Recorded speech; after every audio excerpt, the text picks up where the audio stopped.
construir uma identidade de brutalidade, de selvageria contra a população negra.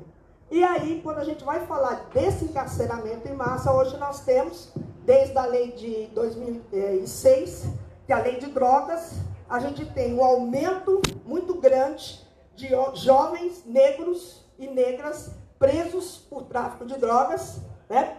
E, por outro lado, um crescimento elevadíssimo de mulheres nas prisões. E eu sempre costumo dizer que a nossa condição, quanto negros e negras, principalmente uma população de 15 a 20 anos, de 18 a 29 anos, por exemplo, seria a mesma população que foi escravizada. Então, de traficados, hoje nossos jovens negros estão nas prisões na condição de traficantes. E essa questão também nos leva, atualmente no PSOL, né, na Segurança Pública, eu acompanho, né, o GT, Segurança Pública e Crime Organizado, e acompanho também o pacote Moro, né, o pacote da morte, o pacote crime, onde a gente procura fazer algumas intervenções, para além também da questão da excludente de ilicitude. E eu gostaria de aproveitar esse momento e agradecer de eu estar nesse espaço, né? Muito obrigado pela oportunidade de estar nesse espaço na minha cidade com o meu povo, e dizer também que esse trabalho junto à Câmara dos Deputados, ele não é um trabalho que não é solitário, né? Foram feitas 15 audiências com a presença de negros e negras nessas audiências. Então a gente teve a presença de Gabriel Sampaio, a gente teve a presença de Lívia Caceres, a gente teve Samuel Vida, a gente teve Zezé, a gente teve vários negros e negras que atuaram na questão de impedir, com todas as forças e argumentos que nós, negros e negras, temos, para que esse pacote não avance. É um pacote criminoso, é um pacote racista, é um pacote machista, e é um pacote que vem, mais uma vez, com o objetivo de sanar a liberdade de negros e negras nesse país. E também me honra muito estar aqui na presença, né, de Silvia Souza, a primeira mulher negra que fez um debate, levanta isso, no STF, a primeira mulher negra na história do STF que sustentou a não prisão na segunda instância. Eu acho que nós temos que nos valorizarmos. Nós falamos de ancestralidade, mas muitas vezes desrespeitamos os nossos antepassados, aqueles que começaram antes de nós, nessa luta contra o encarceramento, contra as prisões, contra a discriminação e contra o racismo. E a gente não pode deixar de citar a importância da presença da Silvia aqui, que acompanha também todo esse processo degradante. Então vamos iniciar os trabalhos, né? E dizer a vocês que, Jessica, legal que você está aqui, né? Legal, show de bola, né? A gente sabe que a questão dos Estados Unidos não é diferente, e quando a gente fala da questão do encarceramento, né, a gente sabe que são negros, são latinos descendentes de indígenas que usavam culturalmente a cocaína, as folhas da cocaína, e a população negra que usava jamba e a maconha. Então, nada melhor, depois de explorar bem esses corpos, aprisioná-los. Então, não é à toa que temos 2 milhões de homens negros presos, juntamente com descendentes de povos indígenas, né? Então, a gente tem a inadequação da existência de negros indígenas nesses continentes como uma forma de ceifar a existência dessas pessoas na prisão. Então, vamos lá, passando as palavras. Agora eu vou sentar, né? Já tem meu salve.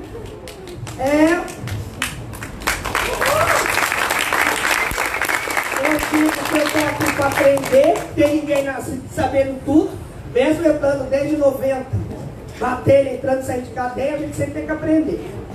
E eu quero passar a palavra primeiro para... peraí, gente. Miriam Estefânia dos Santos, gostaria de te ouvir, você é de Minas, né? Ela vem de Minas Gerais, a gente sabe como foi o processo escravista das Minas Gerais, e é muito importante que a Silvia traga a contribuição dela para que a gente possa falar. Miriam, 10 minutos, tá bom? Eu não controlo ninguém não, gente, eu sou contra a prisão, então prisão é controle, a mesa é de encarceramento, então eu sou abolicionista penal, entendeu? Então, oi, manifestantes, oi, meu povo! manifestante em vez do pé da Fundação Palmares em protesto contra o novo presidente. É isso aí! É isso aí! Ocupar, resistir, independente de quem for, quer destruir, né? Bora lá, meu amor. Tá na sua mão. Tudo bem. Quem marca aí? Eu não sei essas coisas não, gente. Boa tarde. Boa tarde a todos e a todas. É a primeira vez que eu estou participando de uma mesa assim. Geralmente quem fala, né, na nossa associação é a minha mãe, a dona Maria Tereza. Mas coincidiu que o evento da Coalizão Negra coincidisse com a mesma data da Agenda Nacional pelo Desencarceramento que está acontecendo, tá, em Fortaleza. E ela, como presidente, à frente da organização, teve que estar presente lá. Meu nome, como a colega falou, é Miriam Stefânia. Eu faço parte da Associação de Amigos e Familiares de Pessoas em Privação de Liberdade, mais conhecido como Grupo de Amigos. É uma associação que atua ajudando os presos e seus familiares. A gente atua mais na área da execução penal, porque trabalhamos todos voluntários, e na área da execução penal não tem o advogado que ficar indo fora, não tem coisa, então dá para ajudar mais. Falar sobre encarceramento em massa é o que a gente está falando todos os dias. Principalmente o encarceramento de mulheres negras e homens negros, jovens negros, né? E também os meninos do socioeducativo, que não é assim uma área onde a gente abrange muito, mas a gente também tem um conhecimento. Eu sou familiar de presos. Eu já tive um irmão preso, que já cumpriu pena, está em cumprimento de pena, mas já está no regime aberto. E eu tenho um irmão que está preso, meu irmão caçula, tem 5 anos e 10 meses. O que a lei de execução penal diz é que a sentença ela não pode passar do condenado, o que não acontece. Porque eu cumpro pena, eu sou encarcerada há 5 anos e 10 meses. Desde que o familiar de um presidiário precisa ser uniformizado para entrar dentro de uma unidade prisional, ele também está encarcerado. Ou seja, você tem uma calça certa de entrar, uma blusa certa de entrar, você só entra de chinela havaiana. E ainda acontece de você estar acostumado a ir com a mesma roupa, que a gente chama de uniforme, e o dia que a gente vira para você e fala assim: senhora, essa roupa sua não entra. A pessoa vem de longe. Em Bicas tem locais perto, mas, por exemplo, na PPP, que é o presídio de parceria público-privada, não tem-se um comércio perto onde se aluga uma roupa, onde se vende um chinelo. Ou seja, se a pessoa não tem, porque é muito longe, ela fica sem visitar. Então, assim, pra gente, a nossa metodologia da Associação de Amigos é que nós somos abolicionista penal. Nós não queremos que diminua o encarceramento, não. Nós queremos acabar com o encarceramento no Brasil e no mundo. Não só com o encarceramento, mas que se legalize todas as drogas, porque o tráfico de drogas hoje é o maior motivo de encarceramento. Que se acabe. Nós não somos a favor de criminalização de nada, porque a nosso ver criminalização não adianta em nada. Haja vista as mulheres, tem a lei Maria da Penha, e olha quantas mulheres estão morrendo. Minas Gerais mesmo teve um debate há uns dias, umas semanas atrás aí, que é o estado em que mais se morre mulher. A maioria das mulheres que estão morrendo, elas estão com medida protetiva, e mesmo assim, ou seja, a lei não está protegendo elas. Então a gente não quer que criminalize as drogas, não queremos uma nova política de drogas, não queremos é que legalize as drogas, sabe? E falar que o juiz da Vara de Execução Penal de Manaus, o Luiz Carlos Valois, que também é doutor em Criminologia e Direito Penal pela USP, afirma em sua tese que mais de 70% das prisões em flagrantes por tráfico de drogas nas cidades de São Paulo, Rio de Janeiro, Belo Horizonte, Porto Alegre e Brasília tem como testemunha apenas os policiais que participaram da operação. 91% dos processos decorrentes destas detenções terminam em condenação. Por quê? Policial tem palavra de fé pública.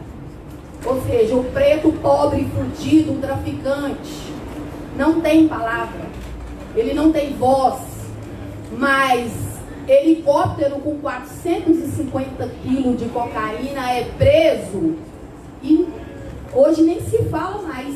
Enquanto que uma mulher que foi presa com 75 gramas de maconha e ela pegou 5 anos de prisão. E nós sabemos que o Brasil é a terceira maior população carcerária do mundo. As mulheres encarceradas, em sua maioria negras, a maioria por tráfico, não são as traficantes, elas são presas por causa dos seus companheiros que são traficantes. E as mulheres presas, quando o homem é preso, ele tem a mãe que visita ele tem a irmã, ele tem a esposa, a namorada, a peguete, a ficante, a amante. Porque acontece de ter preso aí que tem 5, 6 mulheres cadastradas para visitar ele. Dá até briga na porta de cadeia. Mas quando é a mulher, ela não recebe visita. Nós temos na nossa associação uma campanha que chama Campanha Flores do Cárcere. O pessoal foi fazer um trabalho no presídio, e eu não estava junto, minha mãe estava, e a moça reclamou que não tinha, se reclamava que a comida vai estragada e tal, que elas estavam com fome. E minha mãe viu um saquinho pendurado com miolo de pão. E ela foi chamar a atenção da presa. Vocês estão falando que está com fome, mas por que vocês estão tirando o miolo do pão? Aí a presa falou: professora Dona Tereza, esse miolo de pão é para a gente fazer absorvente para a gente usar. Porque o Estado não manda absorvente para nós. E aí se pensou, e nós fizemos essa campanha, vários eventos que a gente faz, faculdades, para arrecadar material de higiene para levar para essas mulheres dentro do presídio, coisa que é dever do Estado, que o Estado não cumpre.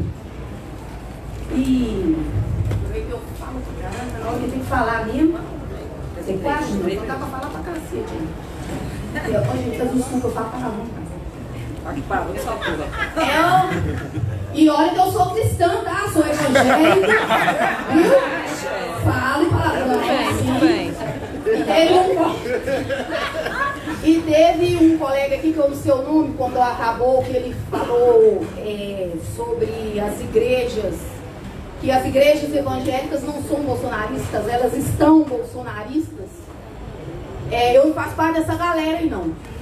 Porque eu não concordo, apesar que eu vou fugir aqui um pouquinho do assunto que eu vou falar, mas eu tenho que falar, com evangélico que quebra estátua de santo. Não sou a favor de que se entre e se quebre os terreiros, porque Deus nos deu livre-arbítrio, cada um faz de sua vida o que bem entender. Eu acho que, por exemplo, não tem que ter a criminalização da homofobia, tem que se erradicar a homofobia, acabar, exterminar, porque temos que respeitar uns aos outros. Da mesma forma que eu quero o respeito, que eu exijo, eu também tenho que respeitar as pessoas de outra fé, de outras religiões.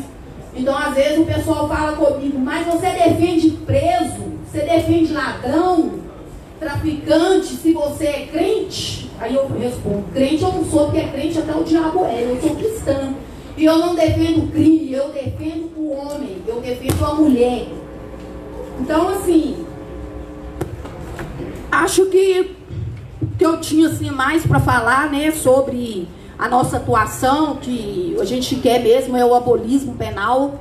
Nós queremos que se legalize as drogas, que acabe com esse negócio de encarceramento, porque prisão não muda ninguém, prisão não adianta em nada. A pena de prisão foi criada-se para se ressocializar o sujeito. Mas como você ressocializa um sujeito se ele não foi socializado? Se ele não teve oportunidade, não teve a oportunidade que outros têm, né? Porque na rua, se você tiver, você negro com um branco, o branco pode estar portando mais droga que você, mas você negro é o traficante. O branco pode ser o traficante, mas você negro que é o traficante, né? Então não tem como ressocializar. Como você vai ressocializar uma pessoa que não foi socializada?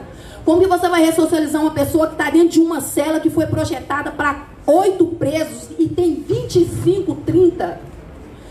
Aonde que vai ter a ressocialização? aonde que preso não pode sair para tomar o dito banho de sol porque apanha do giz. Os presos preferem ficar dentro da cela, sem tomar o sol, sem sair, para não ter que tomar chinelada na cara e nem ter que aguentar os agentes penitenciários chamando eles de, vocês vão perdoar a palavra, mas de desgraça e filho do demônio. Então eles preferem nem sair, que é para não ser tratados dessa forma. Como você vai ressocializar uma pessoa se você serve para ela comida podre e com varejeira?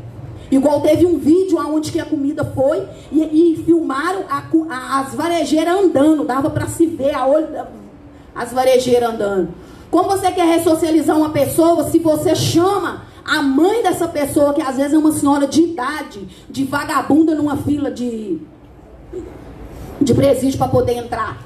Aonde que a mãe, ou seja lá o familiar que for, às vezes com muito custo, compra um alimento para levar para o seu filho, para o seu marido e tal, e chega no presídio, elas fazem daquela comida uma lavagem. Aonde que às vezes sai de longe, dorme na fila. Hoje eu não visito mais em Bicas, mas quando eu visitava em Bicas, eu com 2 hérnias de disco na coluna, com pressão alta, eu tinha que dormir na fila, na rua, de um dia para o outro para visitar meu irmão. Eu chegava lá por volta das 11 da noite, para mim entrar às 11 da manhã. Isso quando já teve dias de eu entrar dentro do presídio às 3h30 para a visita quebrar às 4, né? Ou seja, às 16.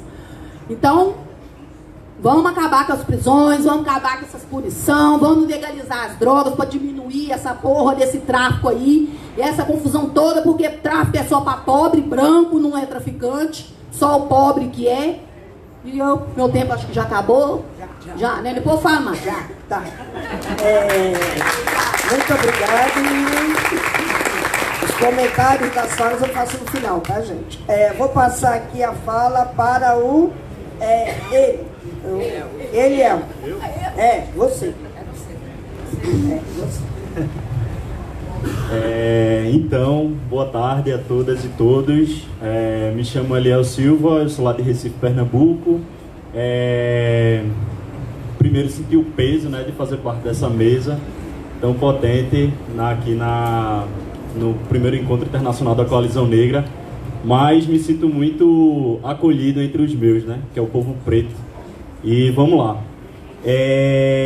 Eu queria iniciar minha fala pensando, eu vou ser bem objetivo, eu acho que eu nem vou usar os 10 minutos, mas eu queria iniciar minha fala pensando um pouco, quando a gente fala de encarceramento, já foi colocado aqui, eu como advogado do sistema socioeducativo, geralmente a gente sempre se esquece, né, que o encarceramento, superencarceramento, ele acontece a partir do momento que o adolescente ali está em ato infracional e ele vai ser colocado, né, como porta de entrada dentro do sistema socioeducativo, que para quem nunca foi dentro do sistema é a mesma coisa que o sistema carcerário, basicamente. E aí é importante a gente fazer essa narrativa e delimitar esse espaço, porque quando eu sempre faço essa fala, né? Quando o adolescente ele tá lá cumprindo medida de internação, e aí Deise Benedito sabe muito bem disso, né? Por ter feito vários monitoramentos pelo país. Eu só faço lá em Pernambuco, mas sei que as características são idênticas, onde o adolescente ele é torturado, onde o adolescente ele vai ser, enfim, privado de todas as formas, em sua liberdade, em sua dignidade. E eu sempre falo para eles o seguinte, ó, isso aqui é só um momento, e vocês, a única coisa que vocês foram privados nesse momento, né, até para trabalhar a questão de projeto de vida, que é muito difícil, né, quando a gente pensa quais são os adolescentes que estão no sistema socioeducativo, qual é a cor desse adolescente, da onde ele vem, de que território ele vem, e como é que a gente vai trazer essa narrativa, né, para que ele entenda os processos, né, que ele comece a entender que ele não faz parte de uma simples coincidência, que não é coincidência a maioria dos adolescentes ali da Cidade do Cabo serem pretos, virem de periferia, né, e não virem ali de Casa Forte. Então a gente sempre fica nesse aspecto. Outra coisa que eu penso é que a gente sabe, né, a gente sabe sempre os dados, né, ó, o Brasil está no 3º lugar em superencarceramento, as pessoas que são presas são pretas, mas como é que a gente faz esse debate, essa narrativa, né? E eu jogo para a mesa, para a gente deixar aí para vocês, para deixar de uma forma bem horizontal, né? O que é que a gente faz com esse acúmulo que a gente está trabalhando na Coalizão Negra, inclusive para falar nos nossos movimentos e nas nossas articulações sobre o que é excludente de ilicitude, sobre destrinchar o que é o pacote Moro. E aí a Coalizão Negra tem feito isso, né? Mas eu digo, como é que a gente chega lá? Eu venho de periferia também, como é que a gente chega lá no bairro? Eu vou falar com minha avó, que é evangélica, sobre o bandido bom, o bandido morto, e geralmente ela vai entender, né, obviamente, porque os filhos das mulheres evangélicas são presos. E aí como é que a gente tem essa narrativa, né? De explicar a tecnicidade, porque, enfim, direito é poder, direito é estrutura. E como é que a gente faz isso? Ó, explicar excludente de ilicitude, explicar o que é esse negócio de voluntariedade de material genético dentro do sistema carcerário. E aí eu coloco isso aqui, né, como uma das estratégias. E como é que a gente pode pensar isso? Como é que a gente tem uma narrativa pública? Porque a gente soube fazer muito bem, a gente sabe fazer muito bem, fez o advocacy no Congresso, fez o advocacy internacional contra todas as expectativas, mas como é que a gente chega lá na periferia e vai falando tete a tete isso, né? Que eu acho que é um grande desafio que eu sempre penso quanto advogado, eu sou advogado popular, e como é que eu traduzo isso que não foi feito pra gente, que é tão branco, de uma forma que eu possa potencializar e instrumentalizar, né? Aqueles que estão encarcerados, corpos negros que estão encarcerados, mas aqueles que estão fora fazendo esse enfrentamento, essa desconstrução de narrativa, né? Outro ponto que eu queria frisar por exemplo, o que é que isso tudo tem a ver com segurança pública, né? A gente sempre coloca, né, política de drogas, o genocídio, o encarceramento, mas o início desse encarceramento ele vai se dar na linha da segurança pública, por exemplo.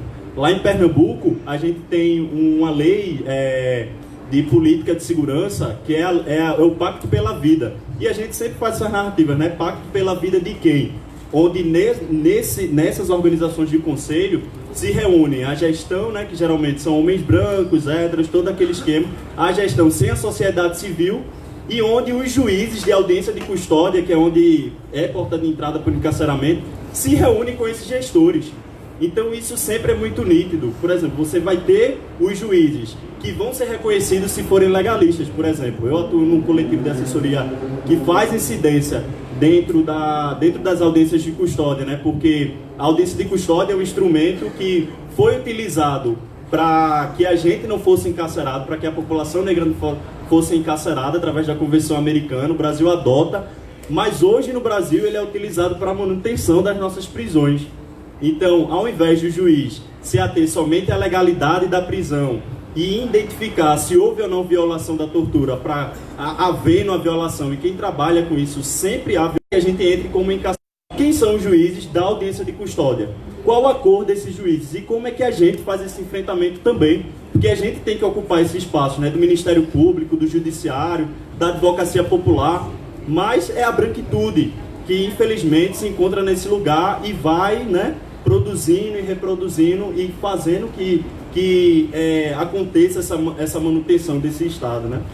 E aí eu falo dessa questão da segurança pública. A gente compõe a articulação negra lá em Pernambuco, a RENFA também compõe, e aí a gente tem feito um esforço de levar o que tem acontecido aqui, né? Levar o que aconteceu em Brasília, o que aconteceu internacionalmente, e traduzir isso para o pessoal e para potencializar, né? Porque eu acredito que o que tem sido muito potente da Coalizão Negra é isso, ó. A gente tem feito a discussão de uma forma muito técnica, de uma forma muito avançada, mas a gente também consegue potencializar para todo mundo ir no mesmo ritmo, né? Para todo mundo ir no mesmo caminhar. E aí eu acho que eu já encerro, né, tendo essa perspectiva da narrativa comum da Coalizão Negra por Direitos. E não é, e aí eu faço sempre essa questão, porque aí quando a gente está nos espaços de academia, não é tipo, eu vou ter que fazer a narrativa para o pessoal da periferia, porque na perspectiva colonizadora, e aqui é todo mundo preto, mas eu sempre reforço isso, é na perspectiva de que nós somos agentes de conhecimento e somos capazes de entender todos os processos intelectuais, inclusive aqueles ao qual nos forjam, né, e aqueles ao qual tentam manter a nossa exclusão desse espaço, desse debate, né? E aí, como será essa nossa incidência de espaço institucional? E aqui eu pego um pouco da fala da nossa companheira, além de compor, né, o coletivo de assessoria jurídica lá do Gajop, eu faço militância no movimento negro evangélico, por exemplo.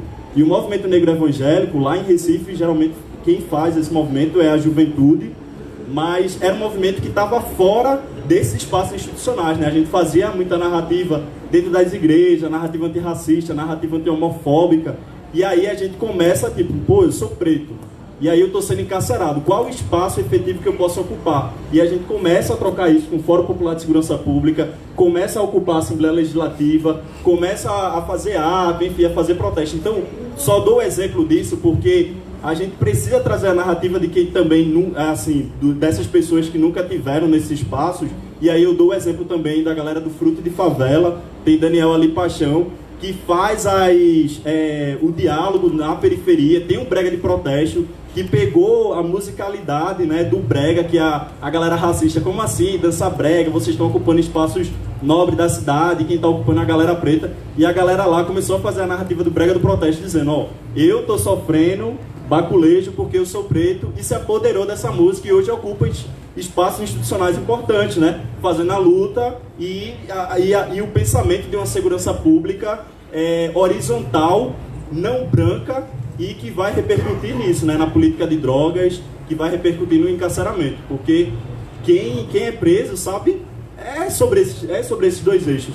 E para finalizar de fato, eu coloco sempre esse exemplo, quando eu estou falando de política de drogas. A gente tem que ter uma narrativa comum e que alcance, porque a gente fala de critérios objetivos relacionados à legalização da maconha, mas aí você está em outros espaços que geralmente funcionam, né? Nem todo mundo consegue acessar espaços mais como esse, assim, vão ter grupos que vão dizer, ó, critérios objetivos não é bom, porque lá no Uruguai não funcionou tão bem quanto aqui no Brasil. E aí, como é que a gente fica? E aí, critérios objetivos é bom, não é bom? Porque, enfim, se você for preto, você é considerado traficante, se você for branco, você é considerado usuário. E aí, queria celebrar e agradecer esse espaço potente.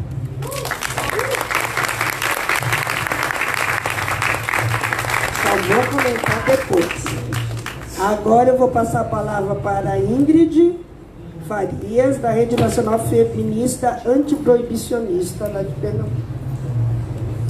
Foi bloco de cá, bloco de lá, né? Então, gente, primeiro, boa tarde a todas as pessoas presentes aqui na plenária. É um grande prazer, uma grande honra estar aqui hoje, podendo compartilhar, né, junto com vocês que estão aqui, mas especialmente com essa mesa de pessoas que são referências para mim na construção da minha militância, da minha atuação política.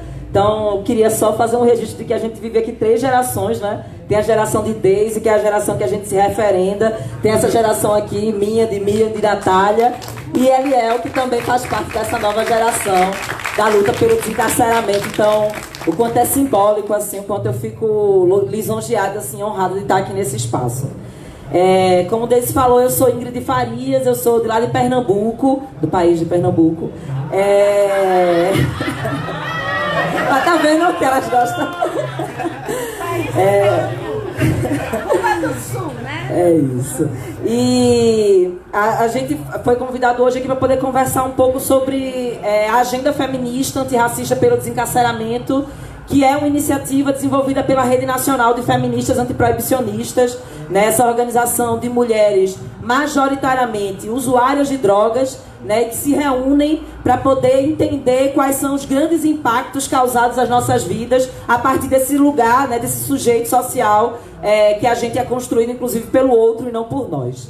Então, a RENFA ela é uma rede que nasce nessa perspectiva, né, de organizar essas mulheres. E aí, quando a gente se organiza, a gente percebe que a maior parte de nós, mulheres usuárias de drogas, que estamos precisando nos organizar, somos nós, as mulheres pretas, periféricas, as mulheres que, de fato, sentem o impacto de como a política de drogas ela se referencia na nossa vida, né? E aí, a partir disso, a agenda pelo desencarceramento ela nasce de 2 provocações muito importantes que são feitas para dentro da nossa organização, né? A RENFA ela atua em 14 estados, então a gente somos muitas e somos muito diferentes também, temos atuações muito diferentes, mas dialogamos e atuamos e caminhamos com um único projeto político de sociedade, que é um projeto político, como foi dito por Miriam, feminista, antirracista, antipunitivista, né, e anticárcere. Então, esses dois marcos que celebram a iniciativa da Agenda Feminista Antirracista pelo Desencarceramento é o primeiro a nossa presença e a nossa participação dentro da Agenda Nacional pelo Desencarceramento. Né? Um espaço composto por familiares, por mulheres, inclusive, nas quais eu me referencio, que estão aqui também na plateia hoje, né? As Mães de Maio, a Ampará e várias outras organizações, né? E é a partir dessas mulheres que a gente compreende que a atuação da RENFA, enquanto nós, mulheres usuárias de drogas, que estamos questionando o modelo de política de drogas, ela não poderia se dar senão pela perspectiva da luta antipunitivista e anticárcere. Né? Então, a agenda ela nasce dessa provocação dessas mulheres e nasce também de uma necessidade urgente para nós, que era a necessidade de ver as nossas companheiras diariamente sendo encarceradas pelo motivo da guerra às drogas, né, pelo motivo do tráfico de drogas, de serem colocadas nesse papel de criminosas, né? Então, a agenda, ela nasce nesse sentido. Ela, ano passado, 2018, a gente teve a oportunidade de ter um apoio do Fundo Brasil Direitos Humanos, de ter uma parceria com a UF, lá no Rio de Janeiro, e com a reforma de advogados, a rede jurídica de advogados pela reforma da política de drogas, de se aliançar e de executar um projeto onde a gente pudesse entender qual é o perfil dessa mulher que está encarcerada, né, nessas duas cidades, porque a gente só teve condições de fazer esse extrato nessas duas cidades, mas a partir disso desdobrar quais eram as reflexões dos desafios e potências que a gente tinha, inclusive, dentro dessa luta, né? E o que a gente percebe no processo de mobilização da agenda em Pernambuco e no Rio de Janeiro é que é isso, né? O que Miriam nos traz. A maior parte das mulheres que estão presas hoje no Brasil, elas estão presas pelo crime de tráfico de drogas, né? Ou associação ao tráfico de drogas. Na verdade, a maioria das mulheres está presa pelo crime de associação ao tráfico de drogas. Que é isso, né? Nem no tráfico de drogas a gente seria dona de alguma coisa. A gente é dentro daquela cadeia produtiva de trabalho, né? A gente também, os nossos corpos, eles também são subutilizados, eles também são considerados substituíveis, né? E aí essas mulheres, elas estão encarceradas por drogas, mas elas também têm características muito específicas, né? Não, o fato de que todas nós já sabemos é que a maior parte das mulheres são mulheres pretas, né? Mas essas mulheres, 80% delas são mães, né? Então, quando a gente começa a entrar nos presídios e conversar com essas mulheres, a gente começa a perceber que essas mulheres, além de mães, mais de 70% também eram chefes de família. E aí a gente começa a entender que existe um lugar de onde essas mulheres partem para a entrada do crime, para a entrada nesse espaço aí considerado como sendo um espaço da criminalidade, né? Que é o comércio do tráfico, o comércio de drogas no Brasil. E aí essas mulheres, elas são levadas a esse espaço muitas vezes porque elas são chefes de família, né? E aí elas precisam muitas vezes sustentar os seus filhos, as suas irmãs, as suas netas, né? Que a gente encontra várias mulheres idosas que também estão nessa condição ali encarceradas. E aí a gente começa a desenhar um cenário de que, na verdade, essas mulheres são encarceradas para continuar garantindo cuidado com os seus, né? E aí a gente, quando parte para um debate, né, a RENFA faz duas ações específicas lá em Pernambuco. Uma é dentro do presídio feminino com as mulheres, né? A gente passou mais de um ano para acessar o presídio feminino, assim como a gente passou mais de um ano para acessar os dados das mulheres encarceradas provisoriamente no Recife, mesmo fazendo parcerias importantes como com o Gajop, né, e outras instituições que já atuam de longa data nesse espaço. Ainda assim, o Estado nos negou durante muito tempo a nossa presença enquanto também agentes de fiscalização dessa política, né? Então, a gente passa mais de um ano para entrar no presídio, e quando a gente consegue finalmente entrar no presídio, a gente tem mais um desafio, que é o desafio de compreender que aquelas mulheres que ali estão dentro não sabem por que estão presas ali naquele espaço, né? Elas acreditam apenas que estão sendo punidas por terem cometido como é que chama esse negócio na lei aí? Um ato infracional. né, por ter cometido, né, um ato infracional. Então essas mulheres, elas não têm noção da sua condição de mulheres pretas, de mulheres faveladas, de mulheres em sua maioria mães, né? Por mais que elas saibam todas ali que elas são essas pessoas, elas não entendem que elas são um sujeito político, né? Porque o sujeito político das mães, o sujeito político dessas mulheres presas por tráfico de drogas, elas compõem um grupo na sociedade, né? E a outra ação que a gente realiza, que é muito importante para nós também, é uma ação com as mulheres que elas não são presas, mas elas também são presas, né? Como Miriam, por exemplo. Mulheres que precisam pagar pelas cadeias dos seus companheiros, precisam pagar pelas cadeias dos seus filhos, né? Então são as mulheres que todo domingo estão lá no presídio, no caso lá em Pernambuco, no complexo prisional, né? Que são 3 presídios em um só. Então todo domingo essas mulheres estão lá para levar alimentação, dinheiro, roupa, material de higiene e tudo, né? Então a RENFA entende que a atuação prioritária nossa, né, não só em Pernambuco e no Rio de Janeiro, porque a agenda, mesmo não tendo sido planejada para estar em outros estados, ela é desdobrada, né? Então no Ceará a gente tem a agenda pelo desencarceramento, a agenda feminista antirracista pelo desencarceramento. Na Bahia também a gente tem, né, essa ação. E para nós essas ações, elas são fundamentais para entender que o nosso projeto político, a nossa energia, a energia de um movimento social, de um movimento feminista, que a gente é isso, a gente não tem uma estrutura, a gente não tem uma sede, um orçamento, onde a gente vai poder pagar para as nossas companheiras irem dia de domingo fazer essa ação, né? As mulheres que vão dia de domingo fazer ação, tanto com as mulheres presas quanto com as mulheres da fila, são mães, são usuárias de drogas, né? Toda vez que eu vou para o presídio feminino e que eu entro no presídio feminino, eu tenho medo de não sair de lá, né? Porque eu sei que eu sou uma mulher usuária de drogas e que aqui fora sou considerada uma mulher traficante, né? Então assim, quem usa drogas hoje no Brasil, todo mundo que usa drogas hoje no Brasil é traficante, né? Porque tráfico de drogas tem lá na lei mais de uns 20 verbos dizendo o que é traficar, é portar, é trocar, é usar, é tudo, né? Então assim, o fato político, como foi dito por Deise, né, da criação de quem é esse traficante, né, de quem são essas pessoas, ela é um marco que a gente ainda precisa aprofundar, inclusive com essas pessoas que estão dentro do sistema, né? E aí isso me coloca queria só colocar mais 2 marcos importantes para nós, que é o desafio da gente poder estar aqui hoje, né? Porque a pauta da política de drogas, e aí Natália vai poder, sem dúvida nenhuma, demarcar isso com muito mais negritação do que eu, porque a pauta da política de drogas até pouco tempo atrás não era debatida por dentro das nossas instituições do campo progressista, né? As organizações feministas, as organizações negras, falando lá de Pernambuco, mas também em outros lugares do Brasil, né? As organizações de direitos humanos não debatia droga, não debatia tráfico de drogas, achava que isso era criminalizar ainda mais uma galera que já era criminalizada demais, né? Então, para a galera feminista, já é feminista, a gente já é, né, criminalizada por ser feminista, a gente vai ser criminalizada por também debater droga, né? E aí eu fico com o coração cheio quando eu vejo Miriam aqui dizendo que a pauta da descriminalização das drogas não é uma pauta das pessoas usuárias de drogas, é uma pauta do povo que acredita que o projeto de proibição do Brasil é um projeto de genocídio do nosso povo, que não tem mais como nenhum de nós que está aqui, em nenhum lugar onde nós estejamos, que não estejamos alinhados com esse projeto. Porque se a gente não entender que essa é o atual modelo de redução da escravidão do Brasil, né? Porque se a gente teve a escravidão lá atrás, as políticas eugenistas, a gente tem a política de drogas hoje, para garantir a morte e a prisão das pessoas negras. A polícia só entra na favela e invade casa, sem autorização, por causa de droga, não é por causa de outra coisa, né?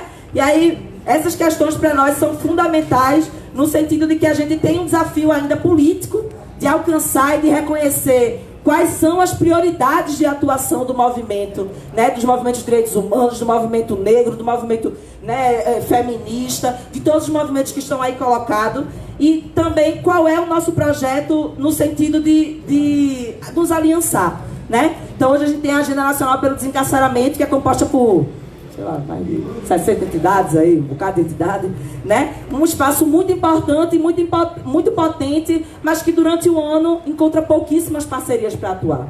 Em Pernambuco, eu faço parte da Articulação Negra de Pernambuco e da Rede de Mulheres Negras, e foi na Rede de Mulheres Negras que eu consegui, junto com a RINHA, foi uma parceria para a gente poder atuar no presídio. Então a gente precisa que outras organizações estejam comprometidas não só com esse discurso, mas com essa prática. Porque são mais de 900 mil pessoas presas no Brasil e nós, 60 organizações na agenda, não temos como dar conta da demanda de um povo, do nosso povo, né? E aí isso também nos coloca no outro desafio, que é compreender o que é invisibilizado o tempo inteiro. Né? Ano passado a gente realizou uma conferência popular de segurança pública lá em Pernambuco. Uma atividade importantíssima para debater e acumular sobre as questões da segurança pública a partir dos territórios. A gente fez 60 pré-conferências em Pernambuco inteiro. E a gente está realizando no próximo final de semana a Conferência Nordeste de Segurança Pública. Quem aqui estava sabendo da Conferência Nordeste? Quem aqui estava sabendo da Conferência Nordeste de Segurança Pública? Né? Então, é importante que a gente também debata que existe uma invisibilidade, inclusive, a partir do lugar onde a gente está inserido geograficamente. Né? Não é por acaso que acontecem as rebeliões, né? Que acontecem os massacres dentro dos presídios do Norte e do Nordeste e que a gente não tem noticiamento no Brasil. Né? Então, a gente precisa entender que esse também é um desafio nosso, não é um desafio só nosso, que está lá no Nordeste. A gente está lá resistindo, fazendo, e a gente precisa entender que a galera daqui também precisa colar com a gente nesse processo. Caminhar e a gente fortalecer e ampliar essa luta. Né? Aí eu queria terminar convidando o companheiro Daniel Paixão.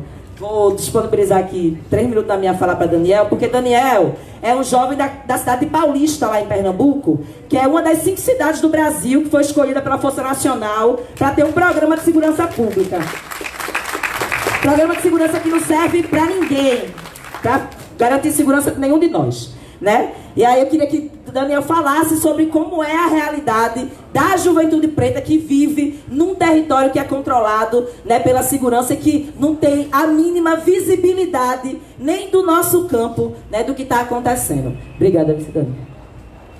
Chega, eu fico nervoso. Então, minha gente, como o Ingrid falou, eu sou Daniel Paixão, eu represento aqui o Fruto de Favela, como também o Coletivo Quilombo Marielle Franco, na Universidade Católica.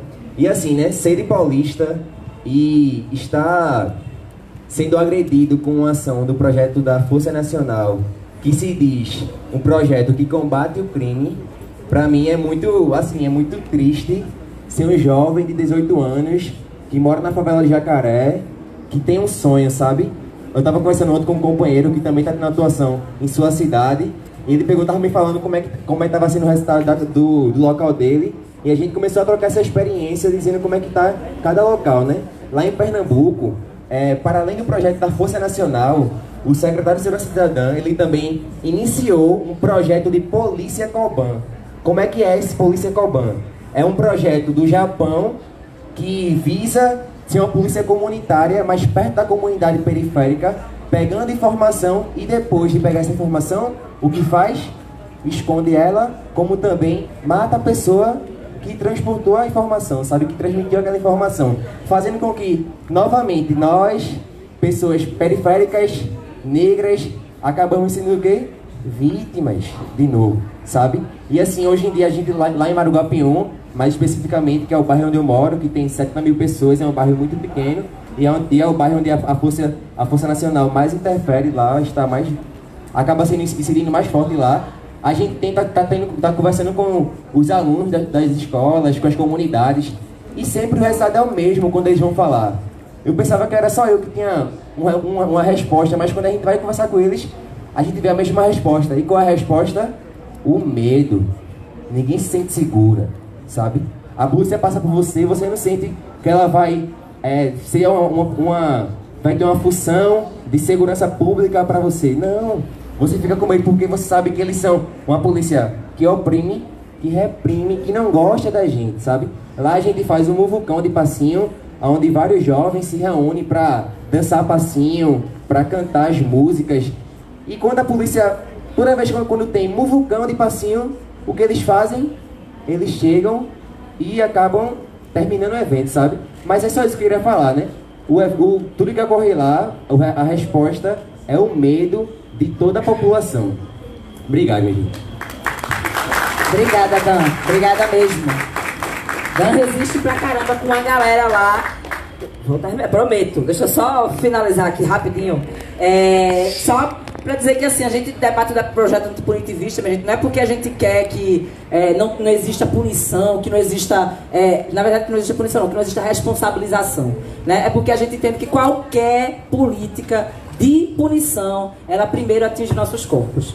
Né? Então a gente vê aí a violência contra a mulher branca caindo e a violência contra a mulher negra aumentando, porque a Lei Maria da Penha não dá conta das questões raciais. Né? A gente vê aí as pessoas continuando sendo encarceradas por causa de crime de drogas, porque a gente não dá conta das questões raciais. Né? Então o antipunitivismo, ele também é uma luta do movimento negro, ele é uma luta prioritária para nós. Né? Que a gente possa debater de fato uma sociedade sem prisões e sem punição. Né?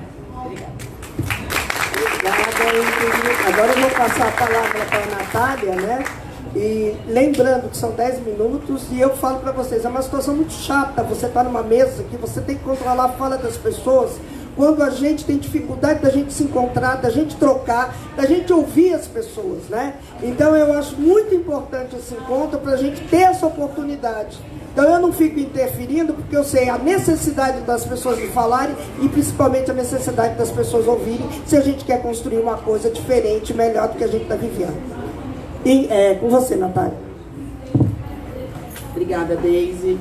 Boa tarde a todos e todas. Confesso que estou muito feliz de pisar nesse terreiro aqui. Muito feliz pelos vários encontros. Queria parabenizar a coalizão pela organização desse evento. Assim, tipo, eu recebi vários retornos muito positivos, apesar de não estar aqui ontem. O pessoal, as meninas da equipe da Iniciativa Negra estavam aqui também. Bom, meu nome é Natália Oliveira. Para quem não me conhece, eu sou da Iniciativa Negra por uma Nova Política sobre Drogas. E as drogas já me levaram para muitos lugares, como eu sempre digo, inclusive esse daí vai ser o nome do meu livro, que eu estou escrevendo.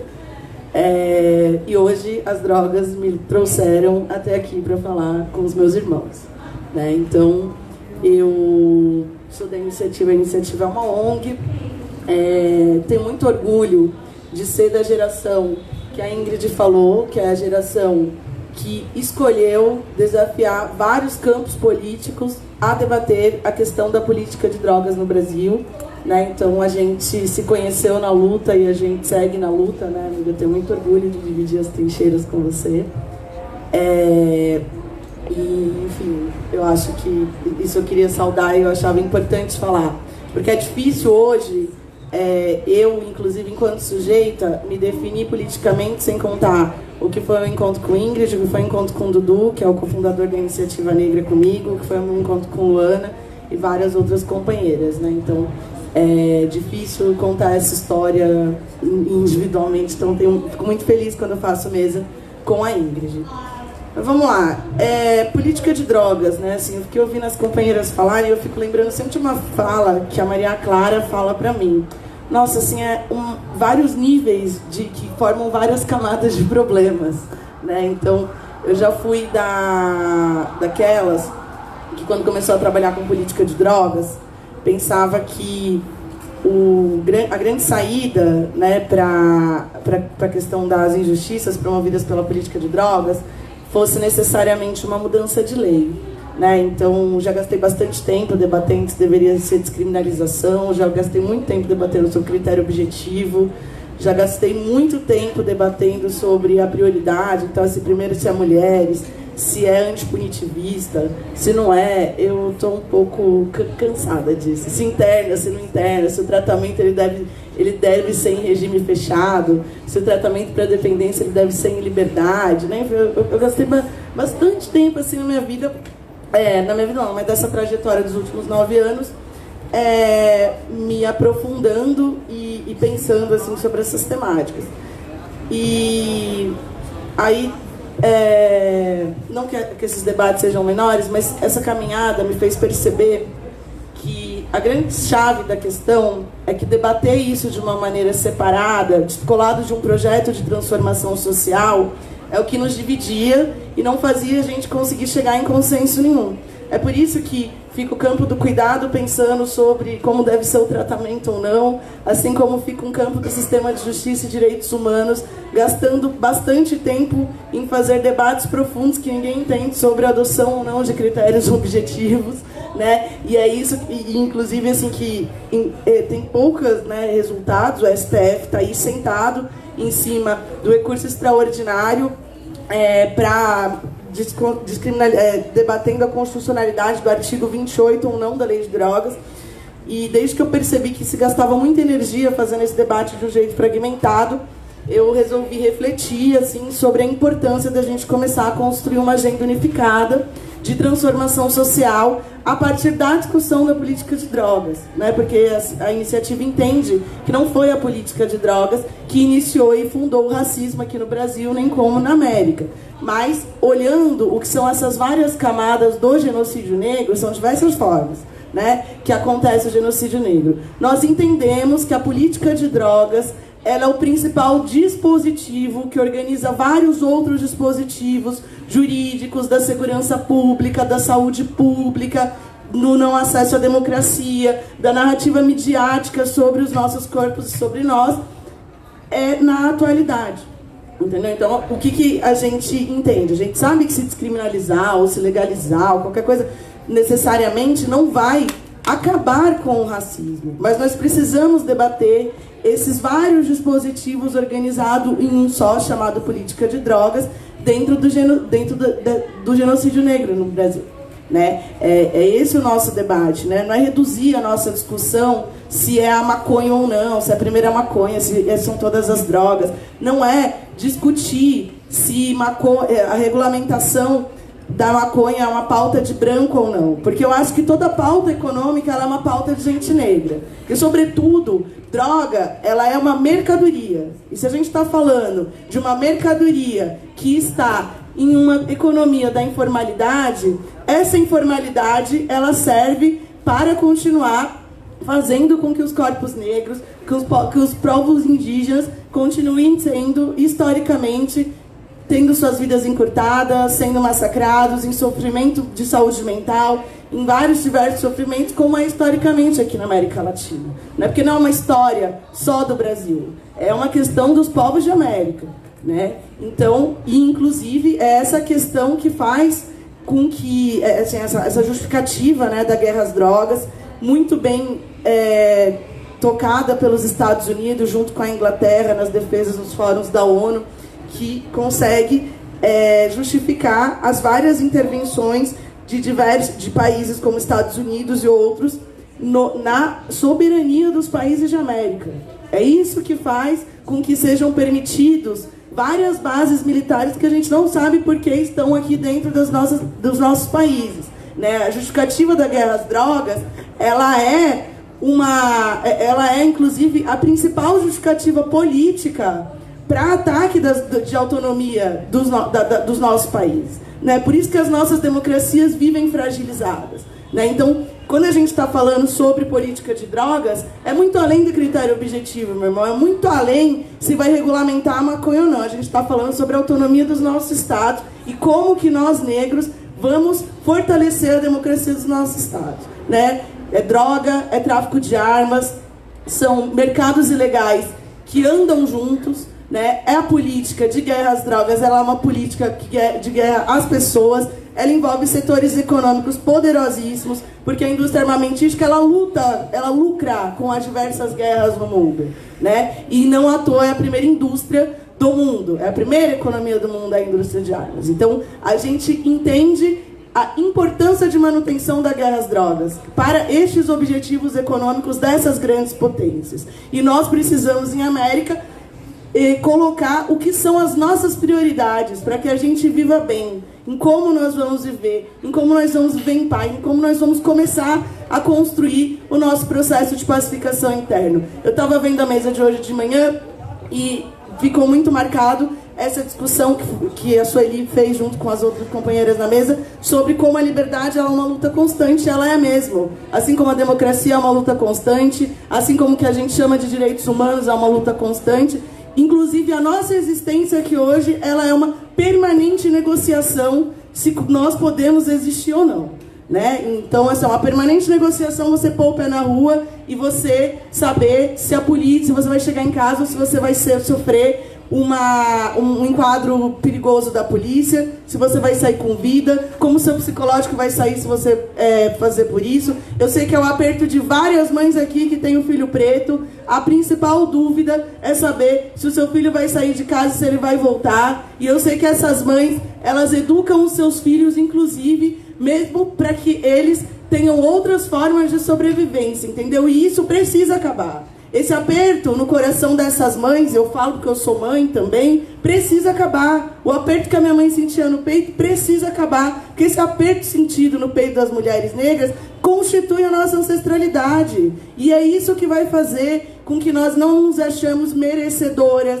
vai fazer com que nós não nos coloquemos em primeiro lugar, com que a gente viva sempre em função dos outros. Então, debater política de drogas para nós da Iniciativa Negra é uma discussão profunda de país, é uma discussão profunda da história da América Latina, muito para além da maconha ou do critério objetivo da diminuição da maioridade penal, porque para nós a política de drogas é o vetor que organiza todas essas discussões e mantém os dispositivos legais a serviço do encurtamento das vidas negras. Feito isso, eu queria aproveitar, já que a Deise falou que tem que ter encaminhamentos, enfim, o evento pediu, uma das coisas que eu queria fazer aqui é um convite para as pessoas que estão aqui e para quem não está, para quem está ao vivo, é que em 2020 a Iniciativa Negra por uma Nova Política sobre Drogas, junto com a RENFA, junto com a Plataforma Brasileira de Política de Drogas, junto com diversas organizações, vai realizar a 7ª Conferência Latino-Americana de Política de Drogas. Vai ser no Brasil. Ela é uma conferência grande que nós queremos desenvolver um novo conceito. Historicamente, essa conferência sempre é feita em espaços de hotéis fechados, com poucas pessoas, com 500 pessoas. Railda já teve em alguns comigo, Débora.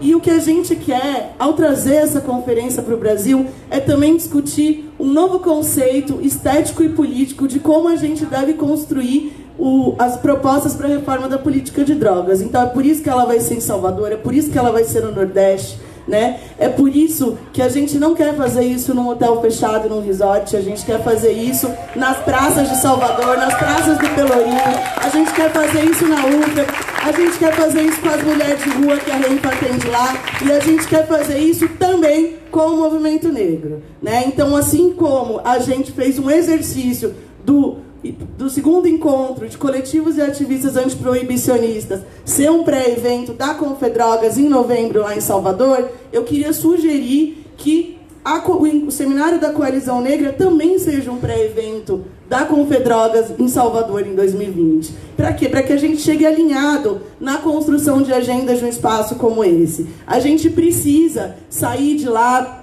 com um documento a ser perseguido pelos próximos 10 anos, que aponte a real necessidade, quais são os passos que nós vamos ter para começar a pensar a pacificação aqui na América Latina. Porque não é só no Brasil, é o que está acontecendo na Bolívia, com os nossos irmãos sendo morrendo, com um monte de irmãs sendo estuprada, e a gente sabe que os opositores do Evo têm punido as mulheres de lá dessa maneira, entendeu? É no Chile, os jovens sumindo, desaparecendo por lutar contra os pacotes neoliberais de destruição das democracias desses estados. E a gente sabe o momento que a gente está vivendo no Brasil. A gente sabe dos perigos que a gente corre e esperamos em 2020 poder realizar esse encontro necessário para a América, para que a gente comece a construir daí o que é essa nossa agenda de segurança pública, a de cuidado e de atenção, a de sistema de justiça, muito para além de pensar só a questão do encarceramento, mas como que nós vamos democratizar esse poder, que é um poder das elites, é um poder irrevogável, que é esse aparato que nós temos do sistema de justiça aqui em São Paulo, sistema de justiça que apoia o enfraquecimento das democracias na América. É isso que está acontecendo no Brasil. Todo mundo sabe, inclusive, o papel que o sistema de justiça teve nos processos políticos que nós estamos vivendo, e nós precisamos falar sobre a democratização do sistema de justiça. Nós precisamos de negros trabalhando lá. Nós entendendo que ele não vai prender criança, não vai prender adolescente, não vai ficar prendendo mulher que tem filho, não pode, é a única responsável pela casa, ela não pode ficar presa, não pode prender mulher grávida. Uma criança não deve ter um rompimento abrupto com suas referências afetivas. E é isso que historicamente acontece com os nossos meninos e as nossas meninas negras na história da América. É esse rompimento com as suas mães desde criança, desde o processo da escravização, desculpa. Enfim, então é isso. Nós precisamos fazer esses debates profundos e é por isso que eu convoco todo mundo aqui, não só para ir na Conferência Latino-Americana de Política de Drogas, mas para começar a construir, já a partir do ano que vem, o que vai ser esse evento.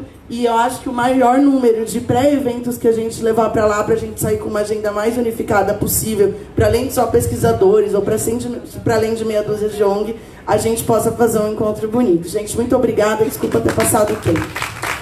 Bom, obrigado, gente. Agora eu vou passar a palavra para o Justin, só que tem o seguinte, as pessoas têm tradutor?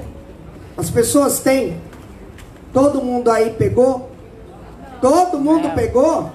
É isso que eu estou perguntando para vocês, amores. Então vocês levantem esse corpo maravilhoso, eu vou dar um tempinho para vocês ir buscarem o tradutor para mim poder depois de passar para você, para que todas as pessoas, Justin, possam te ouvir e entender o que você tem para dizer, né? Então é só esses minutinhos. Agiliza aí, geral.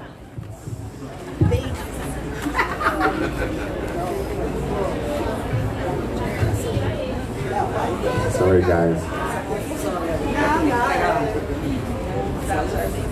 Pegou, vem pra mesa direitinho. Aqueles que têm domínio do idioma, então pode ficar sossegado. Dá pro Justin. Dá pros Justin. Ok. Você quer ficar com o tempo.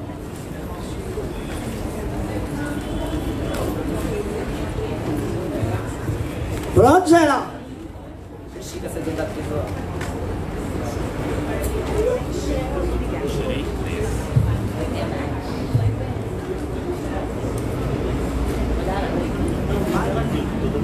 Qual é o canal? É direto? Tem outro canal ou não? É direto. Só ligar, né? Dois? Tá ligado. Já tá ligado, gente. Ele já entrega um jeitinho. Já tá no jeito. É só pegar e se descolar. Não vem não, porque o povo tá pegando equipamento. Ele voltou. Sabe que o pessoal tá pegando equipamento? O outro ainda não falou? Ele já falou. Não, ele tá esperando o geral. Foi nós.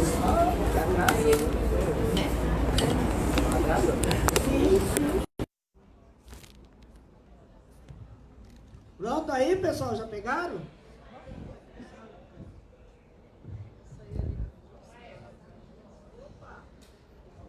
Vai pegar um deck aí, o tempo aí.